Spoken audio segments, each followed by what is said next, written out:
अस्सलाम वालेकुम दोस्तों, मेरा नाम है डॉक्टर कैसर लियास। कैसे हैं? उम्मीद है आप खैरियत से होंगे। दोस्तों, आज हम बात करेंगे जनूबी पंजाब के ज़िला जंग की। दोस्तों, जंग की आबादी तकरीबन 38 लाख है और इसका रकबा 8,809 मुरबा किलोमीटर है। ये पाकिस्तान का कदीम तरीन शहर है। ये सांदल वार का इलाका है। यहाँ पर ज़्यादातर लोगों का पेशा खेती बाड़ी है और यहाँ पर गंदम, धान और गन्ना ज़्यादा काश्त होता है। जंग की तारीख जानने के लिए हमें तारीख के पीछे औराक में जाना पड़ेगा। दोस्तों, 1974 में मंजर आम पर आने वाली रिपोर्ट के मुताबिक जंग शहर उस वक्त से आबाद है जब यहाँ चंद्रगुप्त मौर्य की हुकूमत थी। मतलब 327 और 328 कबल मसीह से पहले भी जंग यहाँ पर आबाद था। दोस्तों, इसके अलावा शोरकोट से पिछले दिनों खुदाई के दौरान कुछ सिक्के बरामद हुए हैं। उसमें सिक्कों की एक साइड पर अशोक की छवि है और दूसरी तरफ महात्मा बुद्ध की छवि बनी हुई है। इससे पता चलता है कि अशोक से पहले भी यहाँ पर जंग आबाद था। गो के चंद्रगुप्त मौर्य अशोक का दादा था। इसके अलावा मशहूर सियाह इब्न बतूता 1334 में यहाँ से गुजरा और उसने अपनी मशहूर किताब में भी इस जंग का जिक्र किया था। सियाहत के लिए यहाँ पर काफ़ी जगह हैं।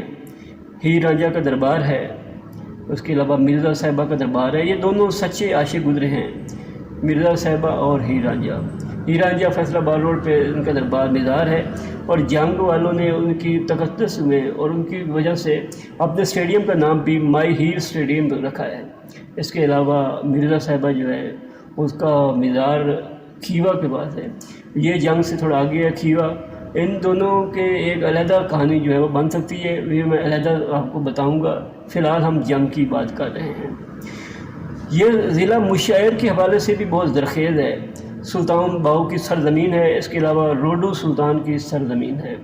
दोस्तों, 7 सलातीन गुजरे हैं, इनमें से 2 ये हैं। दोस्तों, यहाँ पर हेडतीम बहुत मशहूर जगह है। यहाँ पर 2 दरिया चनाब और जेहलम आपस में मिलते हैं और जब भी मिलते हैं तो नज़ारा बहुत देखने के लायक है। दोस्तों, इसके अलावा वहाँ पर मछली जो है वो मशहूर है। वहाँ पर मछली लोग जाते हैं सियाहत के लिए और वहाँ पर मछली खाते हैं। मछली जो है वो बहुत मज़ेदार होती है।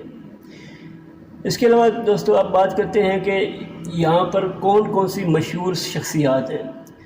दोस्तों, शायर अमजद इस्लाम अमजद का ताल्लुक़ भी जंग से है और शुरू में ये साहिवाल से हैं, बाद में ये यहाँ से चले गए थे। मशहूर कालम निगार और सहाफ़ी नाजी का ताल्लुक़ भी जंग से है।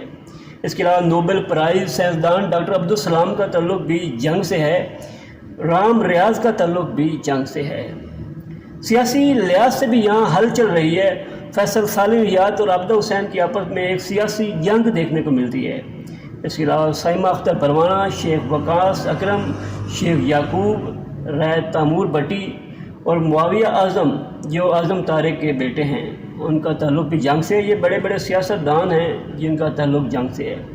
इसके अलावा हमारा अलीम डार साहब जो अंपायर हैं, उनका ताल्लुक़ भी जंग से है। इसके अलावा बहुत मशहूर और डॉक्टर स्कॉलर डॉक्टर तहरुल कादरी का ताल्लुक़ भी जंग से है। अब बात करते हैं खाने पीने की। यहाँ पर दूध जलेबी जो है वो जंग की बहुत मशहूर है। इसके अलावा बे जंग के बहुत मशहूर हैं। इसके अलावा यहाँ पर लुंगियाँ, जंग की जो लुंगियाँ हैं वो बहुत मशहूर है। एक दौर में वहाँ तेले का ऊपर कशीदाकारी होती थी लुंगी की और लाख लाख रुपए की लुंगी जो है वो सेल होती थी। इसके अलावा हमारे एक टीवी आर्ट जीवन सुल्तान का ताल्लुक़ भी जंग से है। अब बात करते हैं, यहाँ जंग ने बहुत से सिंगर दिए हैं हमें।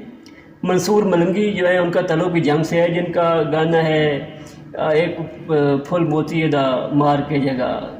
बड़े अच्छे सिंगर थे पंजाबी। इसके अलावा अल्लाह दिता लूने वाला, इसका ताल्लुक़ भी चिन्योट ज़िला जंग से है। और इसके अलावा तालिब हुसैन दर्द जिनको योग का बादशाह भी कहते हैं, इनका ताल्लुक़ भी जंग से है। तो जहाँ तक मसाइल का ताल्लुक़ है تو آئی تھنک کہ 1947 سے لے کر جس طرح 1947 پاکستان میں جنگ تھا آج بھی اسی طرح جنگ ہے۔ یہ افسوس کی بات ہے کہ یہاں پر اتنے بڑے بڑے سیاست دان ہیں اور ابھی بھی ہیں اور کئی جو ہیں وہ گزر چکے ہیں، لیکن اس کے باوجود جنگ کی جو ہے تقدیر نہیں بدلی، نہ کوئی یہاں پر ایک فیکٹری نہیں لگائی گئی۔ لوگوں نے یہاں سے باہر بزنس کیے ہیں، جو بھی سیاست دان ہیں انہوں نے فیصل آباد لاہور جا کر اپنے کاروبار کیے ہیں، لیکن یہاں پر کوئی بھی ڈھنگ کا جو ہے وہ فیکٹری یا کوئی کاروبار جو ہے وہ نہیں دیا تاکہ لوگوں کو کوئی فائدہ ہو سکے۔ تو یہ جو سیاستدان ان کے لیے لمحہ فکریہ ہے۔ باقی جنگ جو ہے یہ بہت خوبصورت علاقہ ہے، آپ کو دیکھنا چاہیے۔ امید ہے آج کی ویڈیو آپ کو اچھی لگے گی، اگر ویڈیو پسند آئے تو لائک کریں اور چینل کو سبسکرائب کر لیں تاکہ نئی آنے والی ویڈیو آپ تک پہنچ سکے۔ شکریہ، اللہ حافظ۔